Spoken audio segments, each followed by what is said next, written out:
Good afternoon, my friends. The doctor is in the house. Happy Wednesday afternoon, everybody. Welcome back to another episode of To Your Health with Dr. G on a pretty good Wednesday.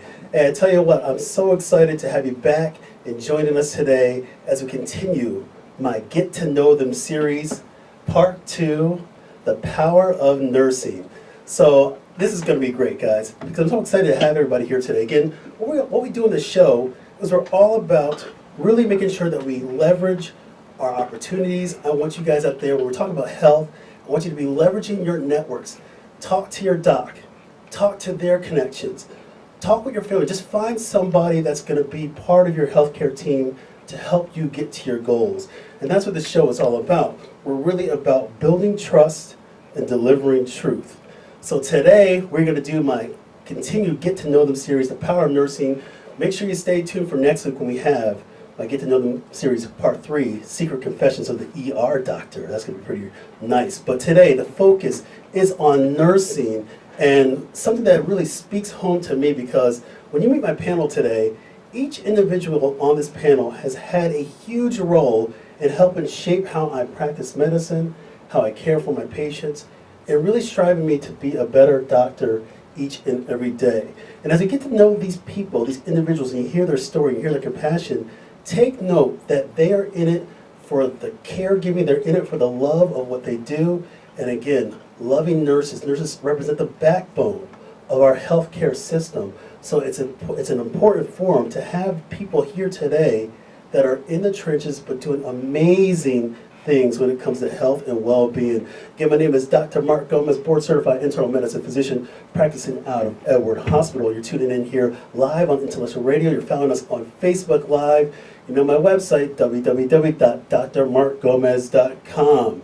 So before we get in and talk about really the nature of this Get to Know Them series, again, each week highlighting amazing practitioners for you, amazing people that are extensions of your healthcare network, your team, your core. You know, we're going to really break this down today.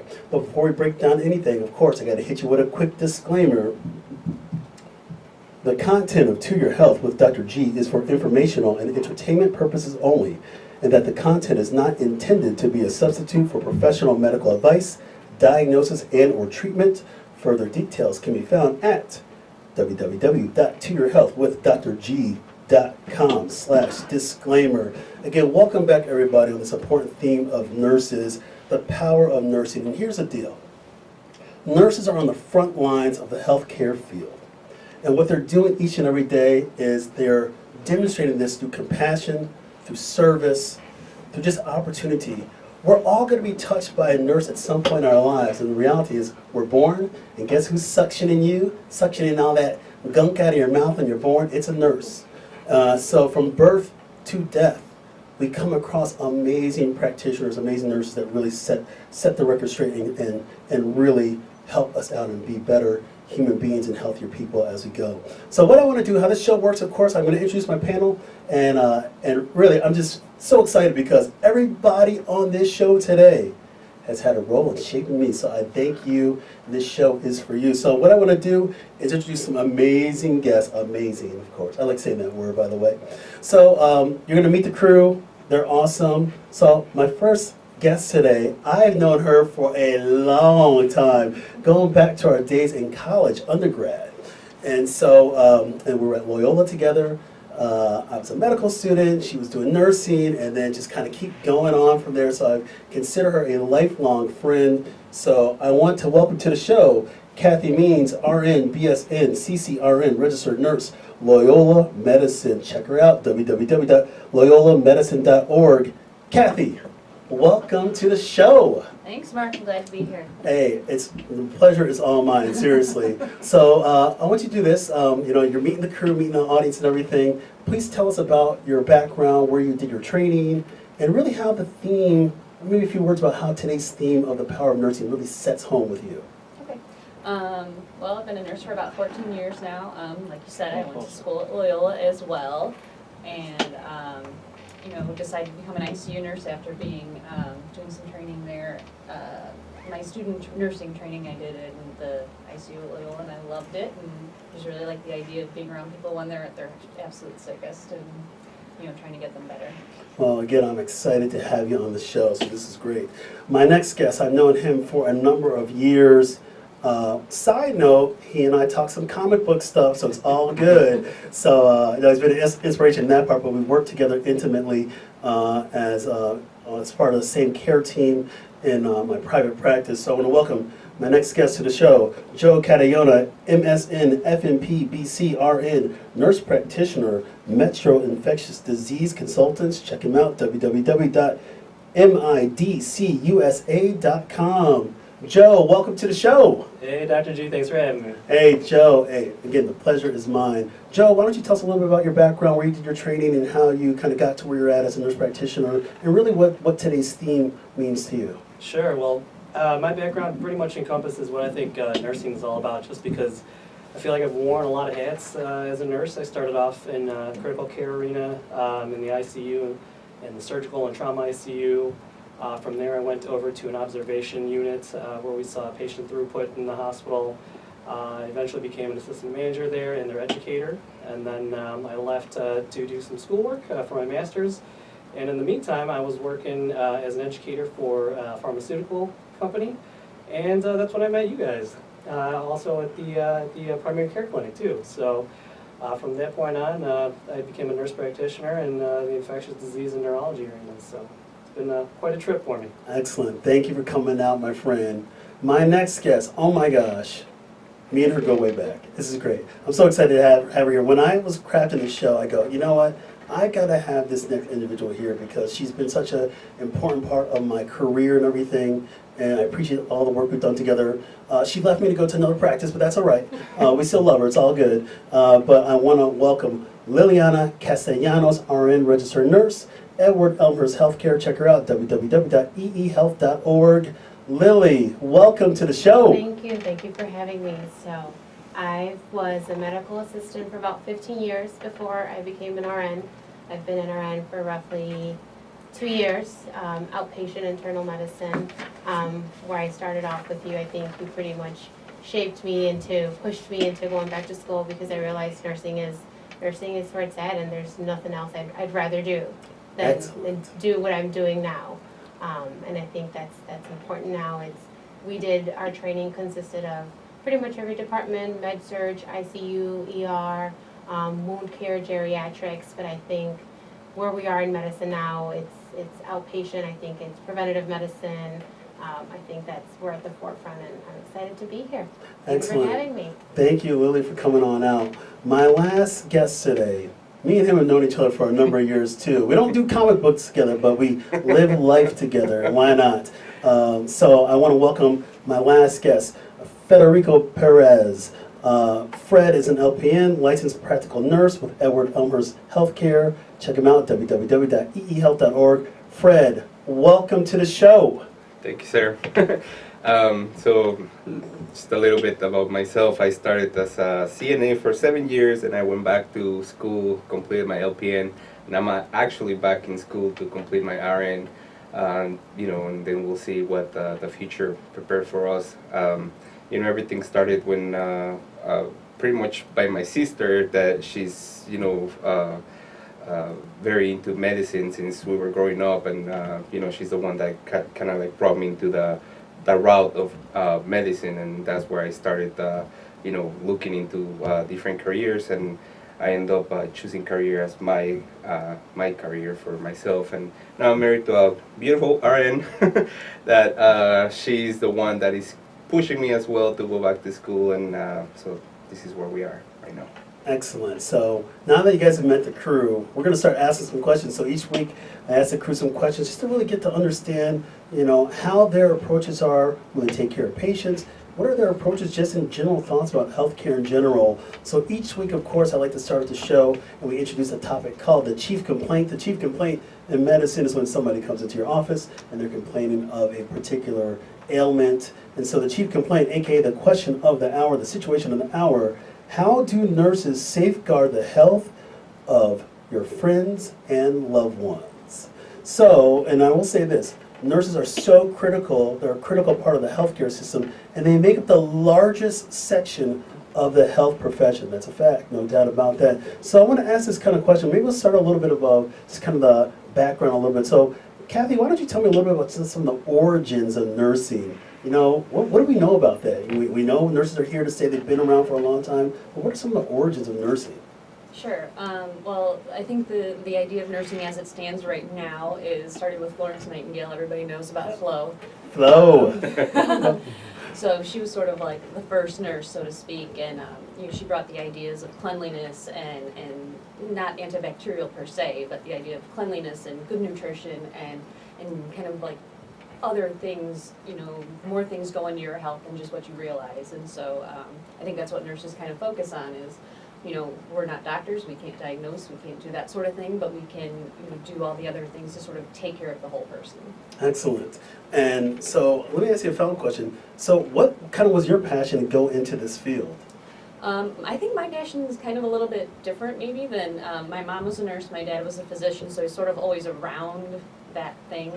I love the science of it, not gonna lie. I really think it's fascinating the way the human body works. I think the human body is a miracle and, you know, in health and in sickness, and so it's always kind of, my curiosity has driven me.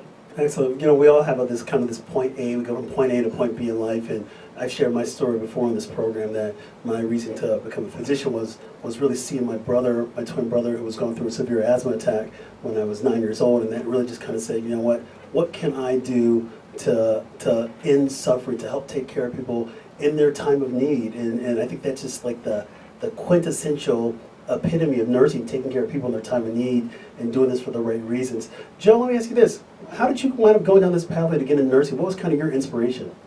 Kind of like Kathy here, I have a mother who was a physician as well, and has always kind of steered me in that direction. But I really found my passion when, after my undergrad, you know, I had a lot of friends who were going in the field as well, and it was something that I understood. It was a profession that I could connect with and wanting to help people, and it was really something that, you know, in my family at least, was very important as far as caring for others and you know, showing compassion, and you know, it's something that came natural to me, honestly. So. Well, I think you're talking about being part of something bigger than yourself, and really being on the precipice of shaping really how we deliver care in this country, really how we can take care of each other. So again, that's an awesome thing. Lily, how did you get down this pathway? What was kind of your inspiration? I know you mentioned a second ago, I kept telling you when you were working with me, I was like, hey, you got to take it to the next level. But I wasn't the only motivator, I know that. But I know you've had some motivation to kind of go down this pathway. What were some of your motivations to really kind of push yourself down this pathway? So I think starting at 17, not knowing what I wanted to do, starting as a medical assistant, and then doing it for so long, I realized that it was second nature to me. There wasn't anything else I wanted to do. And just like Joe says, it's the fact that we get to care for other individuals at their most vulnerable moments, and we see them at their worst, and we can make a difference. I think that just drives it home every day, you know, regardless of a good patient, a bad patient, their patients. And it's just the idea of caring for somebody else and making a difference is amazing. Fred, what was your story? What kind of made you had your aha moment? Yeah, so back again to my sister, I think she's the one that really pushed me. You know, I consider her to be a very smart woman, and you know, just having her as my, she's actually my older sister. So just having her as my guidance, and you know, just seeing her how well she did in school when we were growing up, and just wanted to be always like her, and you know, her like in medicine, and again, kind of like in the same as Lily, that I didn't really know what to do.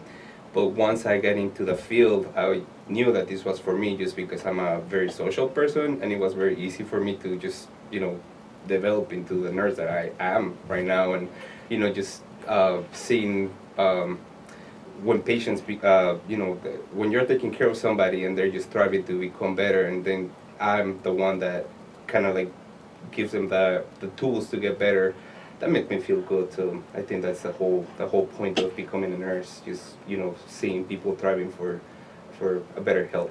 Well, I think it's all you guys have the same kind of theme. It seemed like me. You know, we've all made a conscious decision to devote ourselves down this pathway to help take care of others, and not ask for much in return. You know, I guess I'm a big fan of, a big believer in what we give back to the world is what we get back in return. What we give, what we get back. But you guys have all made this conscious decision to make this part of your career and develop from there. But speaking of careers, you know, you guys are all representing kind of a diverse kind of thing of nursing. Nursing is not just one pathway. Kathy, let me ask you this question. What are some of the different pathways that nurses can go down, just in general speaking, just so people can get an understanding of the diversity of it all? Sure. Well, I myself am a bedside nurse. Always been inpatient, but then, you know, I think all you guys are mostly outpatient at this point. You know, you can go the NP route, you can go clinical educator route. You can teach in nursing school. You know, we need people to teach us. You know, educators for pharmaceutical companies. I was an educator for a device company for a short period of time. You know, we need to teach people how to use the equipment that we need to use to keep people alive and get them better. So there's a huge gamut.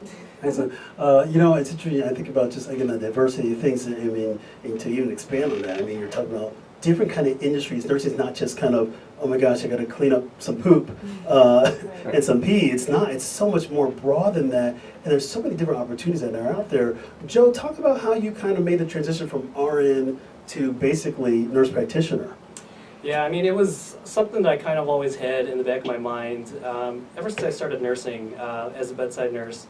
That I felt like there was always going to be more to learn, and what really drove me was being a part of, I guess, for lack of a term, the Sherlock Holmes of you know, trying to figure out what's going on with people. You know, I wanted to be a part of the diagnostic process here. You know, really understanding disease states and all that kind of stuff. Not saying that, you know, bedside nurses can't do that, but you know, the additional training that came along with it. You know, really being a part of the team that's you know, driving the care for our patients here, from the provider standpoint. So that journey was, you know, a lot of schooling, but it was definitely well worth it, because I feel like, you know, I'm able to do a little bit more for my patients than I was, you know, before. But you know, I still rely on my bedside nurses. I still rely on my nursing knowledge to, you know, help my practice now. So it's definitely a goal reached, but I don't think it's the end. I mean, I'm always trying to learn something new here, so that's part of who I am, I guess, is wanting to expand my knowledge base. So. Well, as healthcare professionals, the learning never stops. Each day is an opportunity to learn. You know, you talked about a little bit about some of the grueling. I mean, nursing school is not. I mean, it is grueling. It is a very grueling. I like using that word grueling for some reason, but it's a very rigorous. Let's put it that way. They mean the same thing. But it's a very rigorous curriculum, and I don't think sometimes in the general public we talk about that. The amount of training that, you know, just to kind of master, to have any kind of master of anything takes years to develop. But even the human body, as complex as it is, even though we know the body is very logical, it breaks down in certain ways. Diseases present in certain ways, but the body, you know, the human body is like a car. It's very logical. It's got inputs, it's got outputs, it's concrete. But just to have a mastery of that, and what you guys are doing, and I equate it to a lot of things that we've done in medical school. We learn a lot of the same curriculums, you know, just the approach is a little bit different, but it's quite rigorous. So I want to ask this question to Lily. You know, how do you kind of, you know, you're going through nursing school. You were going to nursing school while you're working with us, and so, you know, I give you kudos to just say, hey, you were just trying to do it. There you go. You're a parent. You are a parent and everything. But how did you kind of make that balance going between, you know, balancing out? You have to study a lot, do your clinicals, and then still kind of be working at the same time. Well, definitely working helped bring everything to contact with what I was learning in school. I was able to apply it at work with my patients. The whole assessment that they teach us in nursing, I was able to practice that at the office. So it kind of working and going to school was definitely a challenge. It was definitely a challenge. Very minimal sleep, but it was definitely worth it. And it was the idea of being able to practice what I was learning and putting it in practice with patients. And Fred, you're going through the same thing right now too. You know, you're working with us, but you're also studying to get your RN, so you're trying to balance it out.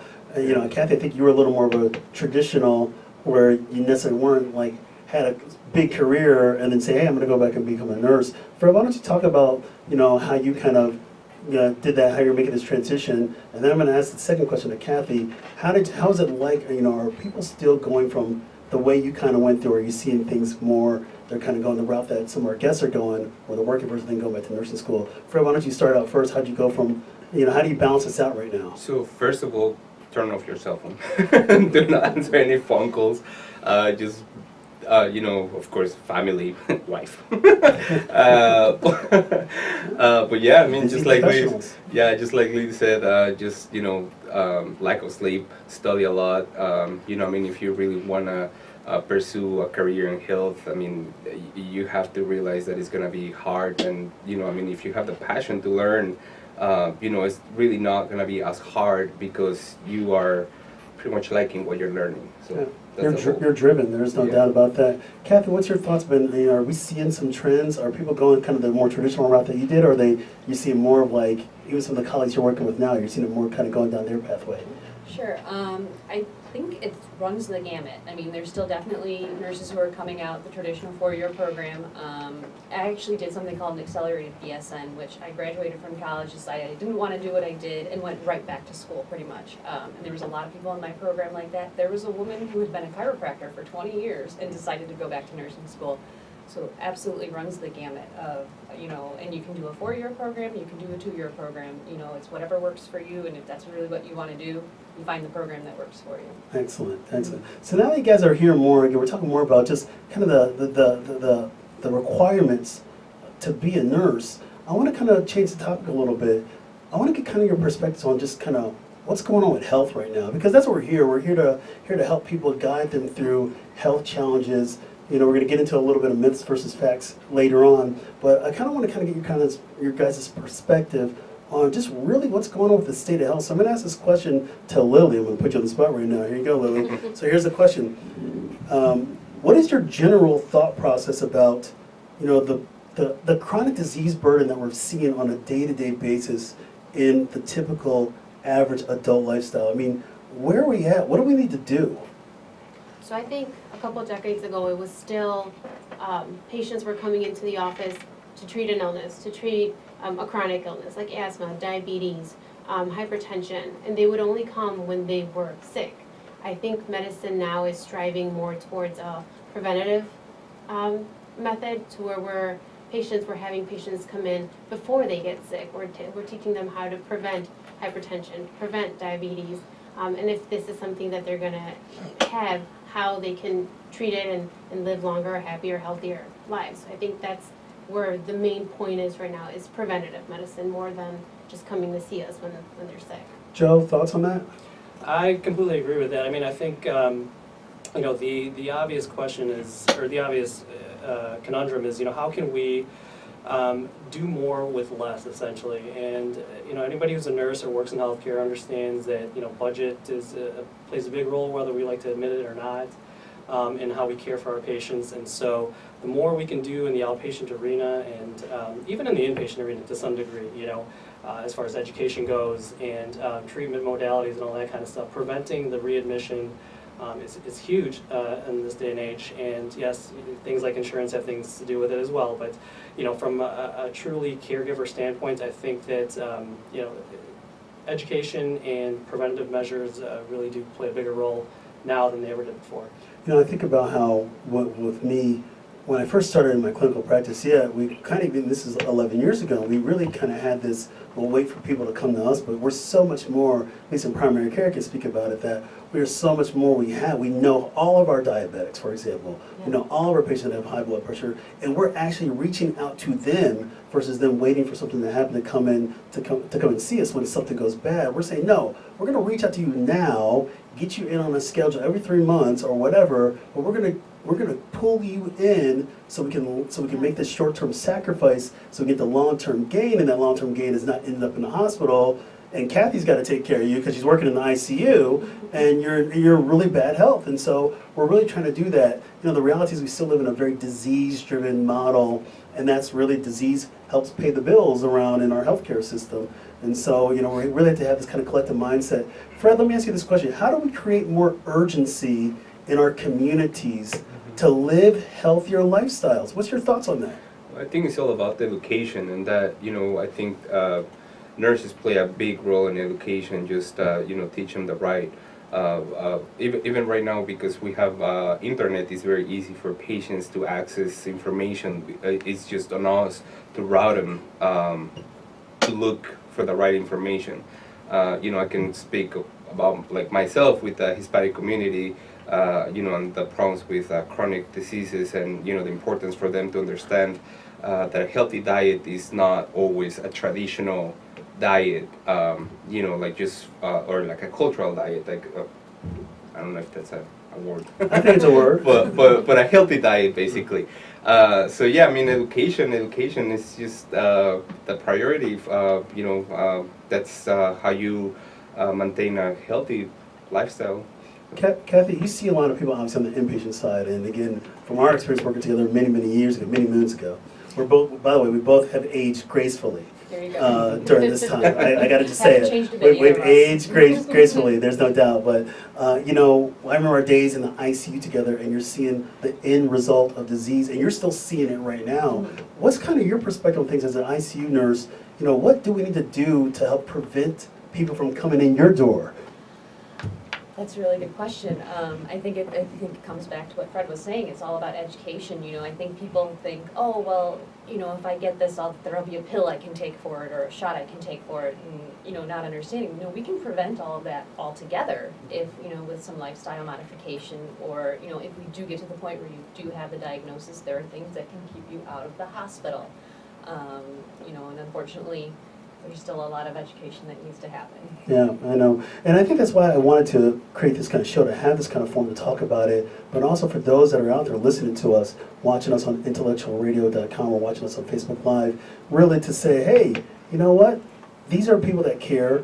They're trying to say, hey, I got to create some urgency. And again, every day is an opportunity to be intentional. We all get the same 24 hours. It's a matter of what you do with them. Yes, we know we have obligations. A lot of us are raising families or taking care of our older parents, or we're busy at work, not a lot of time. You're trying to figure out how am I going to make this 24 hours work. I'm grinding day in and day out. But we have to somehow put health in the forefront and really go from a reactive approach to a proactive approach, because we know as you continue to have success in your health, you're more likely to have success in your life.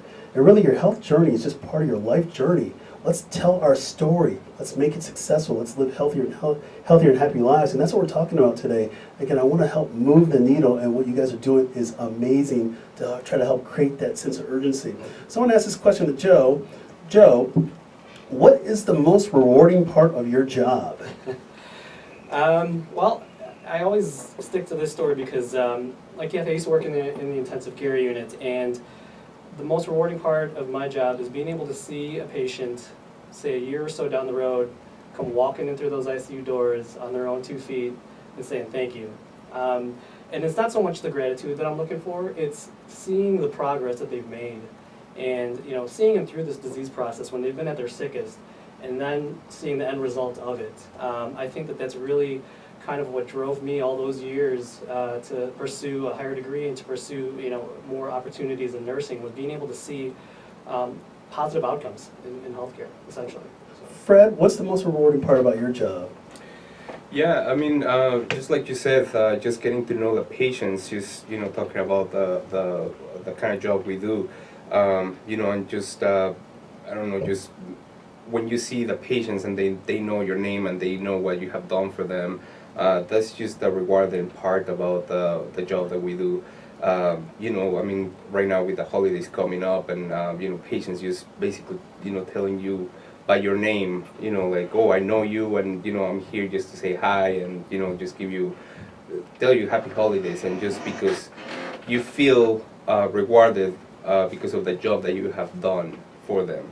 That's the whole thing about that nursing though. I think that's one of the things that gets me. There's some corollaries between nursing and me being a physician. Again, we're doing this for the right reasons. I hope that there's still a lot of people out there doing it for the right reasons. But those are some of the rewarding things when you help somebody when they're at their most vulnerable and help them get better and help them continue to be successful and enjoy their lives and their families. So let me flip the script. Kathy, what's the most frustrating part about your job? I'm putting you on the spot. Surprise! You thought you were going to get a rewarding question. No, I'm going to change it up. And then I'll let Lily think about that too, because I just plant to see. But I'm going to put Kathy on the spot first. What do you think some of the more challenges are, the frustrating part? There's so many. Yeah, there's a lot. Sometimes it's frustrating. One of the things is the idea of, having you do more with less. I think that's just universal across everything.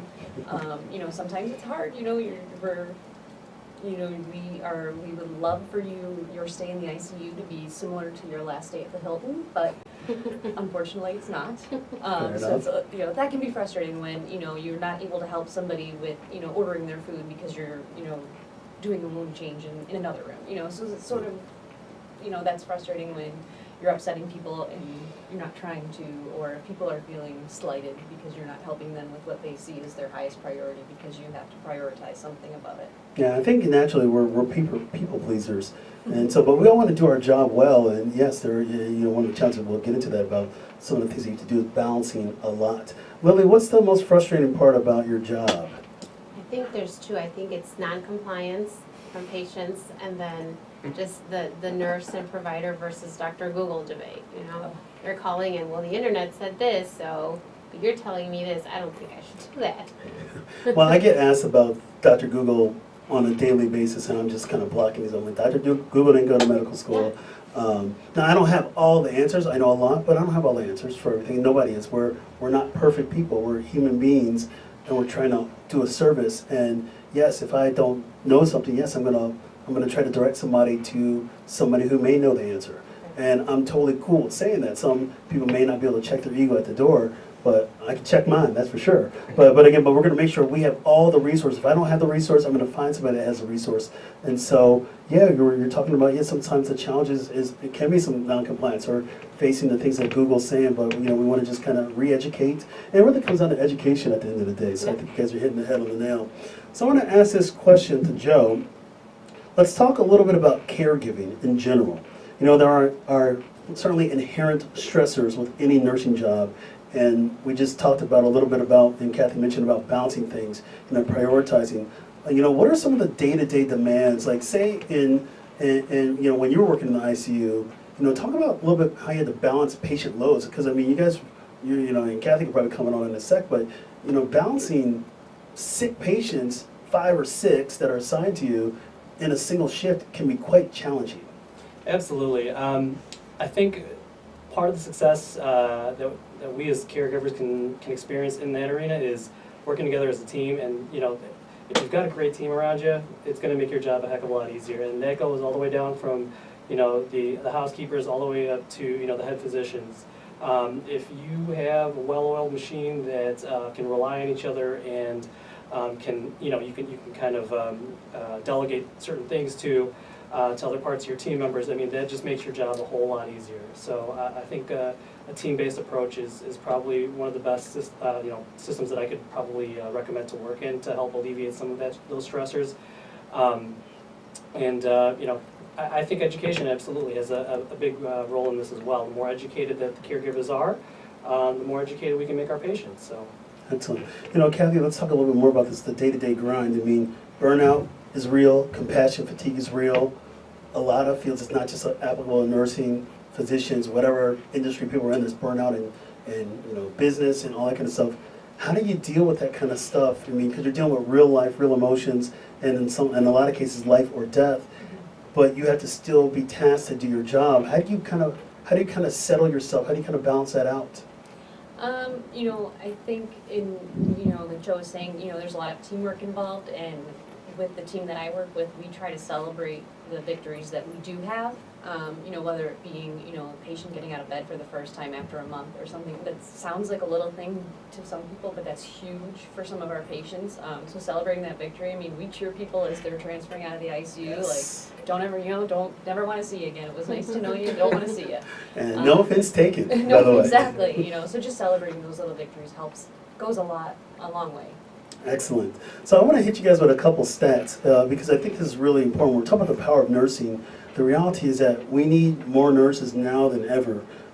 Here's the numbers. This is according to the World Health Organization. This is published in 2013, so it's kind of their most recent report. It just lags a number of years behind. But there are approximately 29 million nurses and midwives in the world, with 3.9 million of them in the USA. But here's the reality. The estimates of upwards of what's needed is we need upwards of 1 million additional nurses will be by the year 2020. And we're talking about in this country, there is a shortage big time. Actually, the U.S. Bureau of Labor Statistics this year projected that there will need to be 1.1 million additional nurses in this country to avoid further shortage. So I want to ask that question to Joe. How do we move the needle? I mean, we're forecasting that. I mean, it's already been forecasted. I'm not even forecasting nothing. We already know that there's a reality of shortage right now. What are we going to do about this? I think, from our standpoint as caregivers, you show excellent care and people are going to trust you, and who knows, it might inspire somebody down the road. I think that everybody tries to lead by example at some point, and as nurses, the better care that we can show our patients. I know, personally from the patients that I see, a handful at least that have been inspired to at least, start on the trail towards nursing and to help with this shortage. The other component of that too is the educators too. There is a shortage in educators, which shorts some nursing programs students. So if a program is only able to take 25 people because they don't have the instructors, I mean, I think that that's something that nurses in their current roles can help alleviate. Is are you willing to go back to school to train some more nurses for the workforce, essentially? And you're talking about a lot. I mean, we're the shortage is real. I mean, I was reading one of the statistics. It was like approximately, we have about 3.9 million, almost 4 million nurses in this country, and 1 million of them are older than the age of 50. So they're going to be retiring at some point, and now we're going to have a big gap. And then you're talking on top of that, those are usually the individuals that may be teaching. So there's a national faculty shortage, as you guys are saying. And again, we're saying, oh my gosh, we need to fill these roles, and how are we going to continue to care? And that for me, when I read those kind of stats, I go, oh my gosh, this is striking. This is very concerning if we don't have enough nurses to meet the demands of an aging population in this country, plus a population that's not only aging, but having even more chronic disease burden. And so now you're saying, again, as we talked about earlier, Kathy mentioned, Joe mentioned, we're trying to do more with less. And that very much concerns me as a physician on what we're going to do, because I don't see some of these diseases, these challenges getting overcome. But hopefully as we do things like this, we can do it. And so I wanted to say this, and then I'm going to ask a question to Fred, what he thinks about this one. But here's the deal. If you want a job, like this is real. If you want a job, nursing is where it's to go, because here's the deal. Employment opportunities for nurses, and I'm reading this right from the U.S. Bureau of Labor Statistics, employment opportunities for nurses are projected to grow at a faster rate than all other occupations from basically the estimate time frame was 2016 through 2026. And so when you're talking about, hey, there's demand, hey, you got a job, I mean, yes, it's grueling, there's no doubt about that, the curriculum, but a job, and actually being able to write your own ticket, so there's some money to be made in that too, because there's a higher demand, and you may be able to kind of command your own what you want. You can write your own ticket, as we all say. But we really need to move this needle. So, Kathy, what's your thoughts? I mean, you've been doing nursing for a long time. How do we get that next generation to go down this pathway? Can we do that? Gosh, that's a good question. I feel like a lot of it is, somebody knew somebody, and that's how they became interested in becoming a nurse. So, kind of still continuing that, talking about it. It's a good job. It's a good career. That you can do anything as a nurse. Super diverse. So I think just getting that out there. I think people always think, oh, I have to, clean people up for a living, and there's no glamour in that. But there's so many other things that you can do. So there is glamour. There you go. Fred, what's your thoughts about this shortage that's going on? I mean, this is real, and that's why we're having this kind of conversation, because maybe somebody is here out there listening to us. They're hearing what we got to say, talking about the passion, hearing your story, and maybe that might inspire them to kind of go down this pathway. Yeah, I mean, once you find yourself in the right path, and if you find yourself that you are, able to talk to a lot of people and be social, and just an FYI, it's not that easy to become a nurse. It's not, But make just no like mistake. it was said earlier, it's the jobs as a nurse. They're very diverse. I mean, you can work in a school as a nurse, in a hospital with lawyers, because there's actually some jobs that are related to like law, just because of the health suits and lawsuits and yeah, I mean it's easier per se to get a job. I don't really especially if you Again, you're not taking anybody off the street, but it's like, but no, for those people that are there, and my thing is like, hey, we want to try to get people to go, and so you have to get into the junior highs, the high school levels, the college levels, and talk about it. A number of years ago, when I was volunteering my time with the NAACP locally, I would help organize for a couple of years. I organized a couple, so you think you want to be a healthcare professional. And what I would do is I would have high school kids in the area, we'd get them out there, and we have them meet one-on-one with nurses, with doctors, with physical therapists, with whoever's in healthcare, and talk about, hey, you want a job when you're an adult? Go down this pathway, because healthcare market is here to stay. The labor market always needs more healthcare practitioners. But from a nursing standpoint, you got to get them early, and hopefully you set them on the pathway. You want to say something, Fred? Yeah, I think that's very important. Because I have 2 kids, and when you realize that there's a little one that is very interested in something, I think that's very important that you are pushing into teaching them, or kind of like routing them to the what they like to do, just so they don't forget about like what they are good on, because once they become they go into high school, and then they start learning, like there's like millions of careers there, and they just have to choose one forever. That's hard, I mean, but if since they're little kids and you are just teaching them or pushing them, praising them on what they like, I think that's gonna make them have a stronger path on what to follow. So well, we all have a calling. There's no doubt about that. We're all called to do this kind of thing. So what I want to do now is I want to change topics a little bit. Many shows ago, I introduced a topic called myths versus facts, and really it's about setting the record straight. As we're talking about making sure that we're giving the right people the right information. There's a lot of misinformation out there. So what I want to do is do myths versus facts. The power of nursing style. So here we go. So what I do is I'm going to say a statement, and then I'm going to ask our panel, so I'll say the statement, and they say myth or fact. And I think they know the answer because they're a brilliant, talented bunch, but I'm going to say myth or fact, and then give me a few sentences why that is a myth or fact. So I'm going to ask Kathy this first one. All right. Here we go. Myths versus facts. The power of nursing. Nursing school is easy. Nursing school is not easy. That is very much a myth. I can tell you for sure. I'm speaking the truth. It is not easy. Please tell us. Please just dispel that myth right now.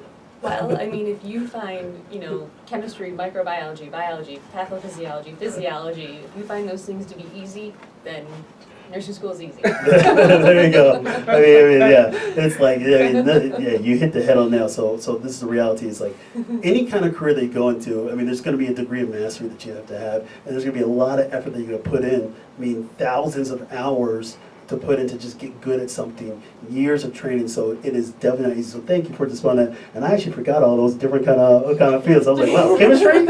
I guess I remember those days. Back in the day, I think I blocked that out. Very challenging moment in my life, but it is what it is. I think about happier things. Here we go. Myth versus facts. This is for Joe. All right. Myth or fact? Nurses are not very well compensated. Myth versus fact? Nurses are not very well compensated? Yeah, that's a statement. That's a statement, okay. I think that that's actually a fact. That, the amount of work and, stress that gets put into caring for people is something that's very underappreciated. We mentioned that earlier in the show. And, are we making strides? Absolutely. I'm seeing more and more compensation coming towards, nursing staff.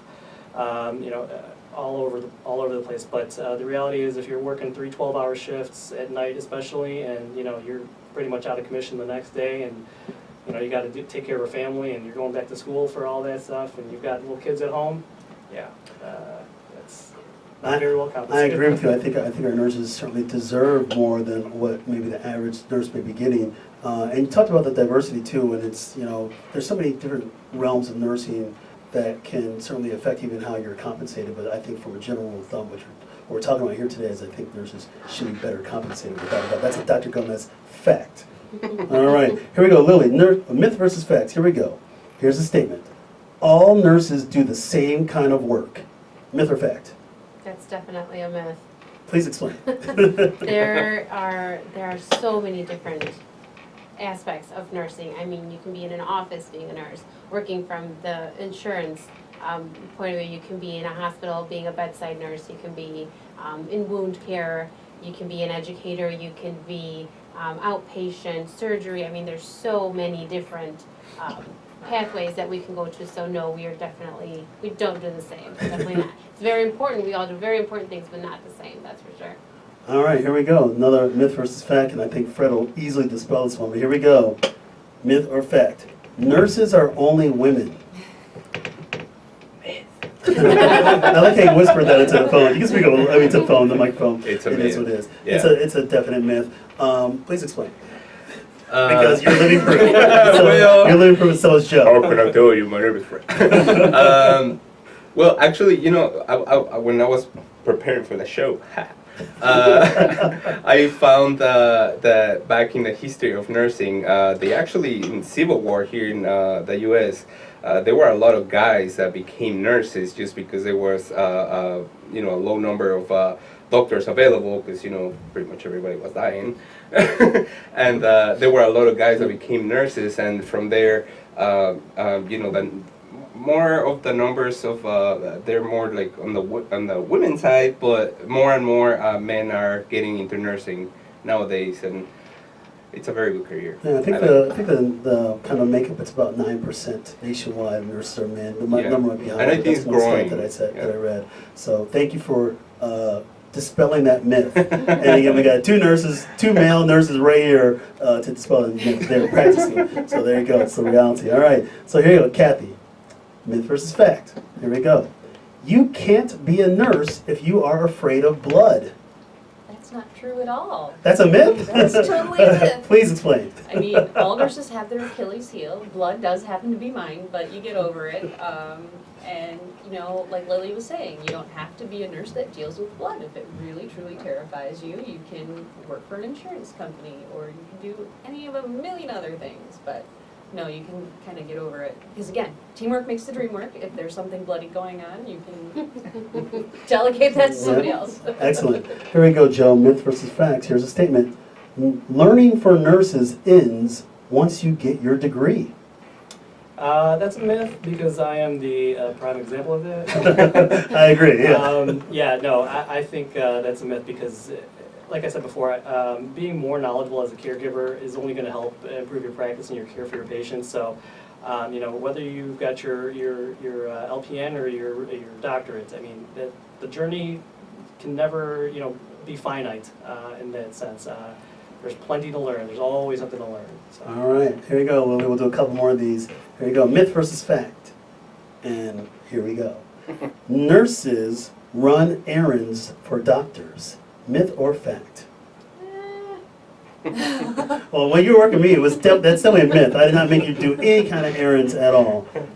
Except Taco Tuesday. Except Taco Tuesday, yes, I did have you just head out, but we used my credit card, so it's all good. So, yeah. No, it's a myth. I think now the way medicine is being shaped, it's definitely teamwork. I mean, you guys are still the backbone, and we're still definitely directing to you, but I think it's more of a teamwork partnership now. Excellent. It's a myth. It's a myth. Here we go. We'll save the last myth versus facts statement for Fred. Here we go. Myth or fact, Fred? Nurses are wannabe doctors. That is a myth. Please explain. There's of course a huge respect for doctors, but I think once you get into this field and again, just talking about personal experiences, and you realize how it's like nursing is more related to be about caring about the human spirit You are being basically next to the patient at all times. You're talking to the family, educating.